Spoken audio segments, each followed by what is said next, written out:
What's up, current and future disc golf addicts? Today we have a little bit of a different video, and we're gonna take a look at how to birdie every hole on the Zoetermeer Dark Blue Pro layout. This is gonna be the hardest layout on the property, and like the description said on UDisc, it requires full command over your entire bag. Starting off with one of the easier holes on the layout itself. There's not much danger in that it's an open field. You're just throwing a big hyzer out there. First shot of the day, leaving myself with a 58 footer. Hole 2, again starting on the simpler end, so it is a soft start here. I'm just throwing another wraith, mostly a placement shot, not trying to contend, going over the fence. And in tournaments we do see that people like to play it a little bit safer too, so you just play a big hyzer placement shot. But if you're wanting to get aggressive, the people with the power can already try and push for a long putt for eagle, or in some cases you even see rollers that just play into the fence. Hole 3, Zoetermeer is known for this dreaded wood hole. It ruins a lot of rounds. Even though it's short, the line is very tight and specific, and it's really easy to get into trouble here. As we move on to hole 4. Hole 4, these trees have grown in a lot more, meaning that you have to really commit to whichever line you're doing.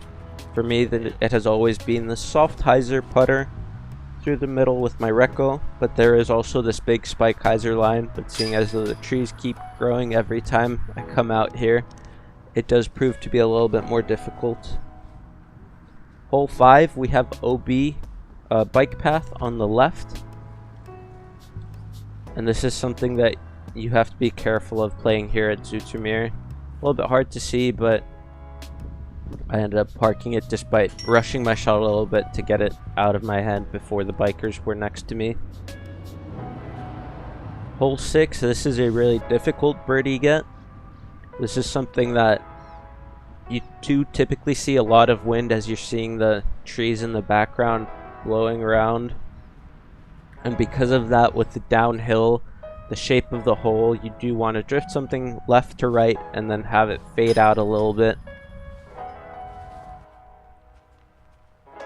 Hole 7, we're looking at a par 4, and there is a Mando right. There's this one big tree in the middle of the bushes, right next to where my disc is landing here. And because that tree is a Mando right, you actually have a blind hyzer approach, unless you probably throw 120 meters off the tee into that field, and that would make your approach a lot easier. But this is all about trusting your distance and just knowing the hole in itself. Hole 8, we have a 97 meter forehand. Again, ever so slightly downhill, and this does also get really windy here.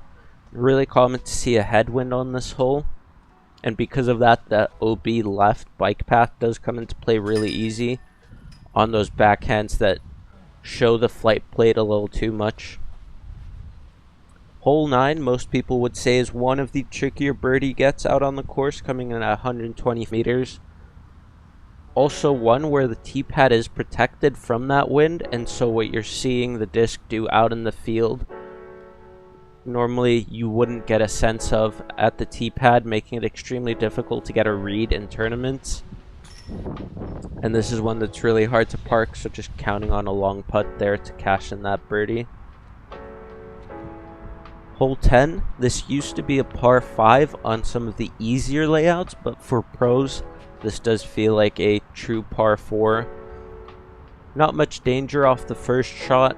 As long as you're not going off into the bushes on the left, you have all that space to hang out a max distance shot. Second shot here, unless you have the power to drive to the pin, you're realistically playing to the mouth of that gap in the fence, like I am here with my defender, and then you're counting on a long putt if you're wanting to make that birdie.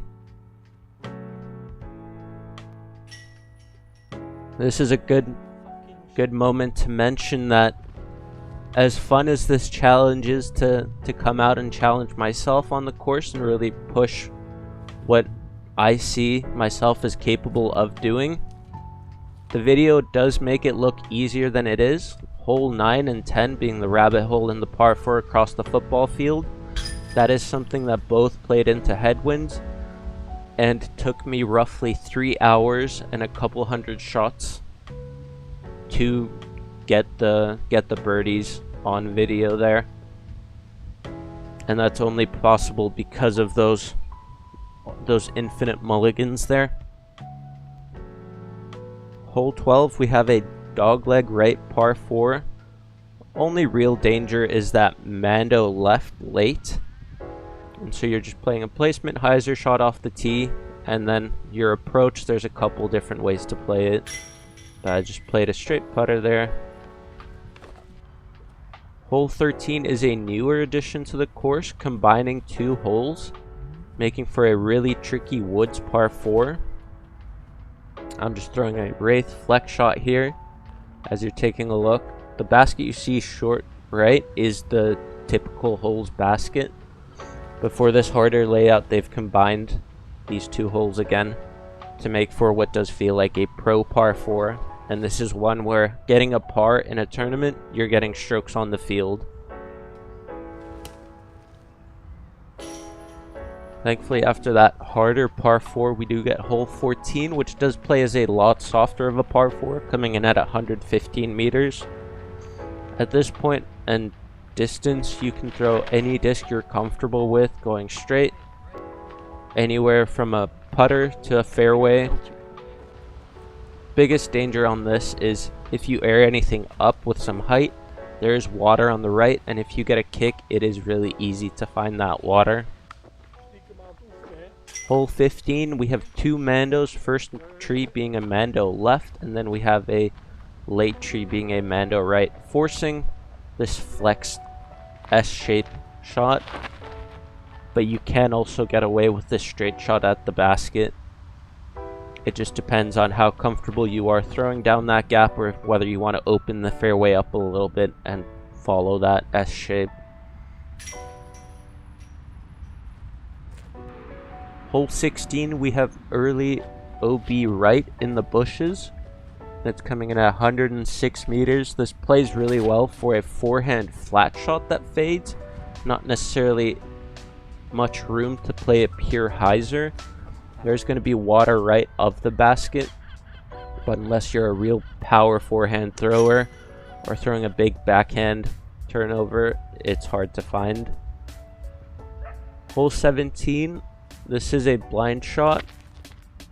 I like playing just a straight putter on this. This is one where it does get surprisingly windy on the green, and it's typically a right to left, and again exposing that flight paint, it'll catch wind and actually carry you OB a lot easier than you would expect.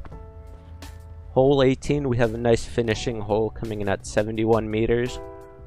Blind forehand hyzer. Typically you'd want to play it to the bottom of the hill for a safe putt, but this one turned out fine. This one's all about feel and knowing where the basket is. But with that, we just watched how to birdie every hole on the Dark Blue Pro layout at Zoetermeer. If you enjoyed what you saw, don't forget to leave a like, comment, and subscribe for more. Thanks for watching.